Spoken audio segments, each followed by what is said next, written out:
ஆதி என்னும் பராபரையே அன்பான மனோன்மணியே சோதி என்னும் பஞ்சகத்தாலே சொற்பெரிய கரிமுகனே தீர்த்து நீக்கும் கந்தவளே திருத்துகின்ற குருநாதர்களே 18 சித்தர்களே பண்பான பரமசிவமே ஓதியை ஜோதிடங்கள் உரைப்பதற்கு நாரவிந்து வடிவாக நல்ல துணை ஆவீரே.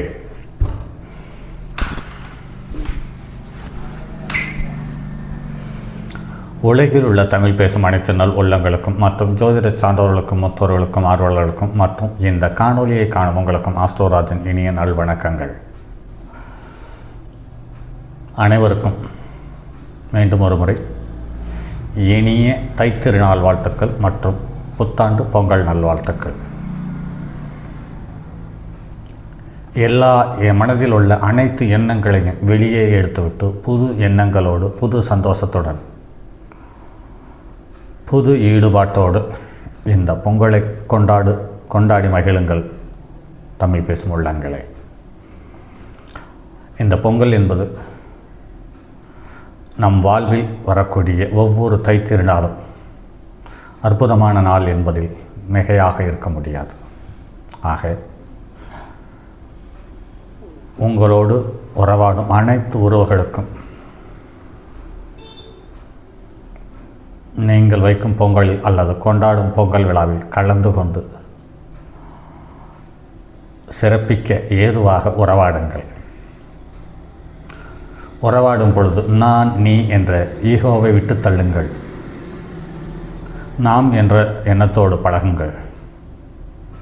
அந்த பழக்கம் ஆரம்ப காலத்தில் பெரிய ஈடுபாடு இருக்காது. ஆனால் காலப்போக்கில் அதற்கு நிகரான ஒரு பந்தம் வாழ்வில் இனி திரும்ப வராது என்பதை உணரச் செய்யும் என்பதில் மாற்று கருத்தில்லை. எப்போவுமே மருந்து கசக்கும் அல்லவா, அதுபோலத்தான் இதுவும். இயல்பாக இருங்கள். உங்களுக்குள் இருக்கும் எண்ணங்களையும் உணர்வுகளையும் வெளிப்படுத்துங்கள். வெளிப்படுத்த தயங்காதீர்கள். அப்படி வெளிப்படுத்த தயங்குகிறீர்கள் என்றால் இயல்பு வாழ்க்கைக்கு முரணான எண்ணங்கள் உங்கள் மனதில் இருக்கிறது என்பதை உணருங்கள். அதை தூக்கி வெளியே வீசுங்கள். ஜாதி மதம் வேண்டாம் என்று சொல்லவில்லை. அவரவர்களுடைய மதம், அவரவர்களுடைய ஜாதி உங்கள் மனம் சார்ந்த விஷயங்களில் மட்டும் இருக்கட்டும், வெளியில் காட்டாதீர்கள். அது உங்களை சுற்றி இருக்கும் நண்பர்களுக்கும் உறவுகளுக்கும் சின்ன சின்ன கசப்புக்களை தந்து சங்கடங்களை தரும் என்பதில் மறவாதீர்கள். ஆக வெளிப்படுத்த முடியாத எண்ணங்கள் சரியான எண்ணங்களா தவறான எண்ணங்களா சற்று ஊன்றி கவனித்தீர்களானால் அது சரியான தவறான எண்ணங்களாக இருக்க அதிகபட்ச வாய்ப்பு இருக்கும். அதே சமயத்தில் அதில் தவறான எண்ணங்கள் தான் என்று நான் முடிவு செய்யவில்லை, வற்புறுத்தவில்லை. உங்களை சுற்றி இருக்கும் நண்பர்கள் அனைவரும் போலியானவர்களாகவோ தவறானவர்களாகவோ இருக்கும் பட்சத்தில் உங்கள் கருத்துக்கள் சரியானவையாக இருந்தாலும் கூட வெளிப்படுத்த முடியாத சூழ்நிலையில் இருக்கும் பொழுது அந்த கருத்துக்கள், அந்த எண்ணங்கள், அந்த செயல்கள் தவறானவை என்று முடிவுக்கு வர வேண்டாம். உங்களை புரிந்து கொள்ள அல்லது உங்களை மதிக்கத்தகுந்த உறவுகளிடம் அதை வெளிப்படுத்துங்கள். அதுவரை அந்த நல்ல எண்ணங்களும் நல்ல செயல்களும் உங்கள் மனதோடு இருக்கட்டும். அது உங்களுக்கும் பாதுகாப்பு, உங்களை சுற்றி இருப்பவர்களுக்கும் அது சில சங்கடங்களை குறைக்கும் என்பதில் மாற்று கருத்தில்லை. சரி நண்பர்களே, ஜோதிட முத்துக்கள் என்ற வரிசையில் இது 10வது காணொளிக்குள் செல்வோம். இப்போது நான் சொல்லக்கூடிய கருத்துக்கள் அனைத்தும் ஏற்கனவே பல நூல்கள் வந்தவை. கடந்த 25-26 வருட அனுபவத்தில் எந்த கருத்துக்கள் நடைமுறை வாழ்க்கையில் இருக்கக்கூடிய ஜாதகங்களுக்கு ஒத்து போயிருக்கிறதோ அதை மட்டும்தான் உங்களுக்கு பதிவாக கொடுத்து வருகிறேன்.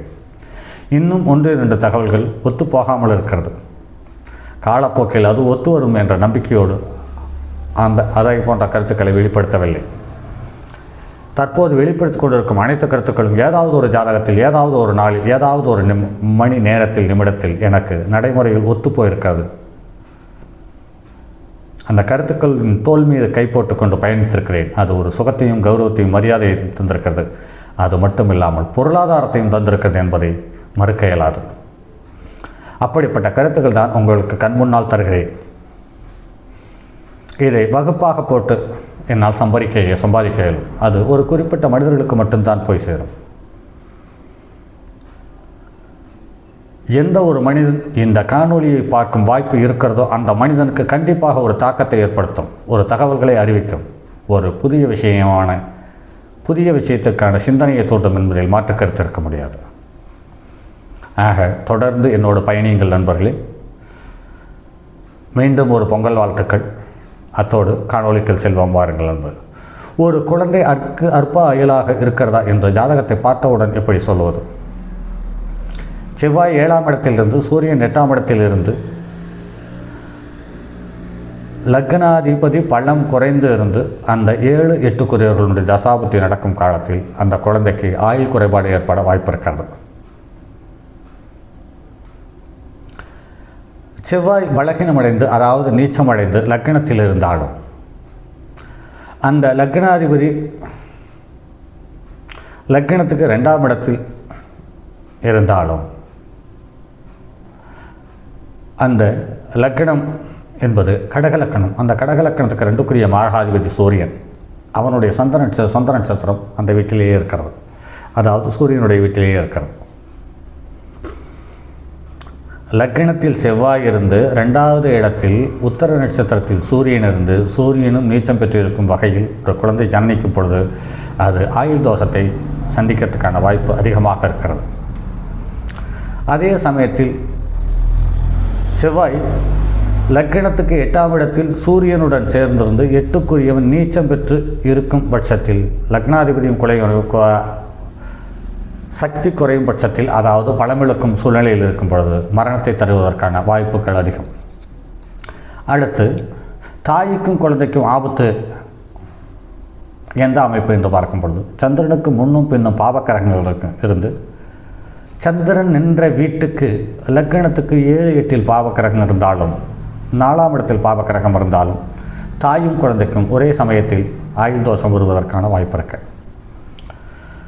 அடுத்து நோயாளியாகவும் மூர்க்கனாகவும் இருப்பதற்கான காரண கிரகங்கள் எவை என்று பார்க்கும் பொழுது லக்னாதிபதி 8ஆம் இடத்தில் போய் மறைந்து பாபக்கிரகங்களோடு கூடி இருப்பாராயின் ஜாதகன் நோயினால் பீடிக்கப்படுவான். கேந்திர கோணங்களில் பாபக்கிரகங்கள் நிறைந்திருக்கும் பட்சத்தில் அவன் மூர்க்கனாகவும் வக்கிர குணம் உள்ளவனாகவும் அமையப்பெறுகிறான். ஒரு குழந்தை ஒரு நட்சத்திரத்தின் சந்தியில் பிறந்தால் அல்லது ஒரு லக்னத்தின் சந்தியில் பிறந்தால் எப்படி இருக்கும் என்ற விஷயத்தை இந்த தகவல் உங்களுக்கு தருகிறது. ஒரு நட்சத்திரம் அல்லது திதி அல்லது லக்னம் முடிவடையும் தருவாயில், அதாவது இன்னொரு நட்சத்திரமோ அல்லது லக்னமோ ஆரம்பமாகும் அந்த முன்பின் 3 டிகிரி என்று பார்க்கும் பொழுது அந்த குழந்தை பலமான பாதிப்புகளையும் சங்கடங்களையும் தருகிறது அல்லது இறப்பை சந்திக்கிறது என்பது நடைமுறையில் காண முடிகிறது.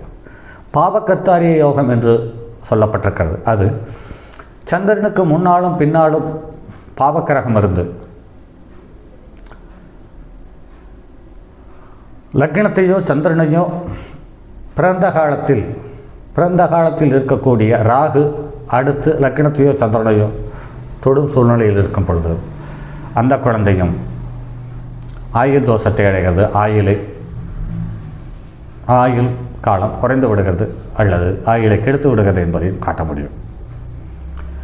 அதே சமயத்தில் தாய்க்கும் குழந்தைக்கும் கண்டம் என்று பார்க்கும் பொழுது 6ஆம் இடத்தில் சந்திரன் இருந்து 12ஆம் இடத்தில் சனியும் செவ்வாயும் இருக்க தாயும் குழந்தைக்கும் இருவருக்கும் பாதிப்புகள் ஏற்பட வாய்ப்புகள் இருக்கிறது.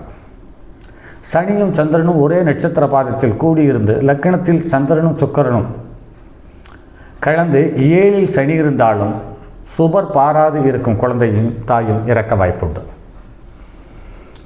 தந்தைக்கு கண்டம் சூரியன் இருக்கும் வீட்டுக்கு 8ஆம் இடத்தில் செவ்வாயும் சனியும் ராகும் இருக்கும் பட்சத்தில் அவர்கள் சுபக்கிரக பார்வை இல்லை என்றால் அந்த தந்தை இறந்து விடுவார் அல்லது குடும்பத்தை விட்டு பிரிந்து விடுகிறார். இந்த இரண்டும் நடந்த அனுபவம் உள்ள ஜாதகங்கள் என்னிடம் இருக்கிறது, நான் பார்த்திருக்கிறேன்.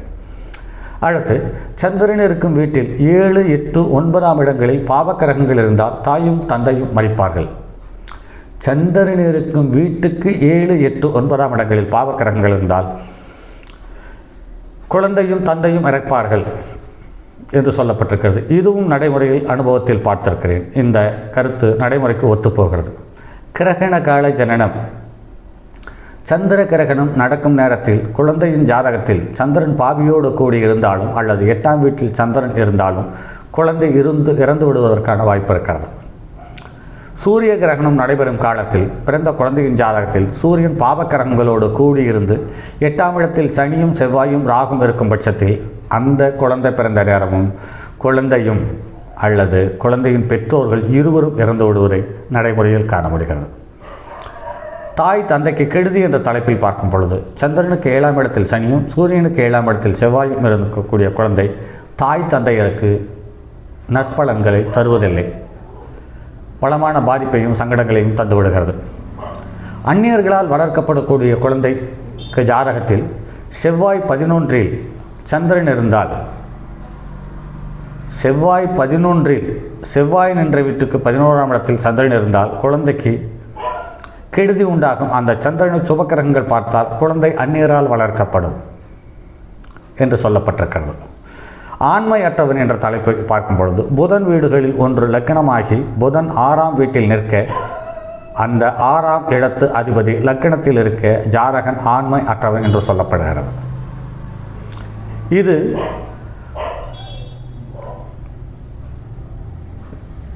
இந்த தகவல் காலபுருஷனுக்கு 3ஆம் இடத்துக்குரிய கிரகம் தைரியம் வீரியம் அடையாளம் காட்டக்கூடிய ஸ்தானம் என்ற வகையில் சொல்லப்பட்டிருக்கிறது. இது நிறைய இடத்தில் முரண்பாடாக இருக்கிறது. இது மேச லக்கணத்துக்கு மட்டும் பொருந்துகிறது, மற்ற லக்கணத்திற்கு நடைமுறையில் பொருந்தவில்லை. அப்படி பார்க்கும் பொழுது நிறைய விஷயங்கள் எல்லா லக்கணத்திற்கும் பொருந்துவதில்லை, எல்லா ஜாதகத்துக்கும் பொருந்துவதில்லை. நிறைய விஷயங்கள் அதாவது 50-60% ஜாதகங்களுக்கு ஒத்துப்போகிறது. இதை இனப்பிரித்து பார்க்க அடிப்படை புரிதல் அதிகமாக இருக்க வேண்டும். அதாவது சராஸ்தர லக்னங்கள், நெருப்பு நிலம் காற்று நீர், அடுத்து தர்மம் கர்மம் காமம் மோட்சம், அடுத்து தாது மூல ஜீவன்.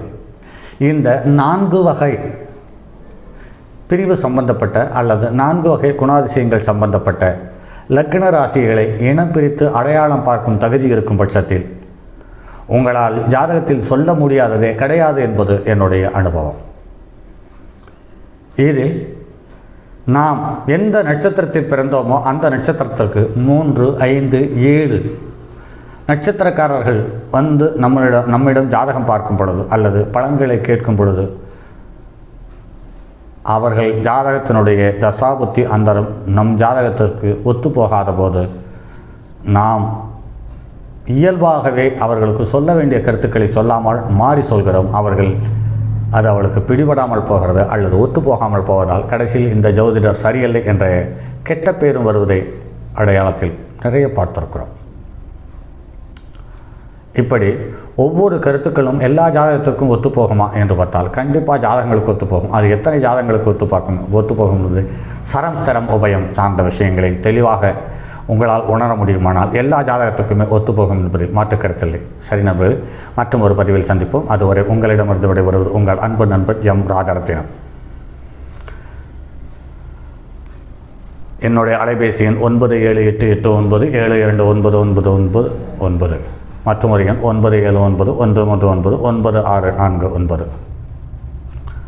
சரி நண்பர்களே, தங்கமான் மழுவோடைந்து தன்மதி தலையில் கொண்டோர் மங்கையர் பறிக்கச் சொன்ன மாமொழி ஜோதிடத்தை இங்கு யாம் உரைப்பதற்கோர் இயமை என்னும் பிழை வராமற்காக்க செங்கன்மால் மருகன் யானைச்சரன் பதம் காப்பார்.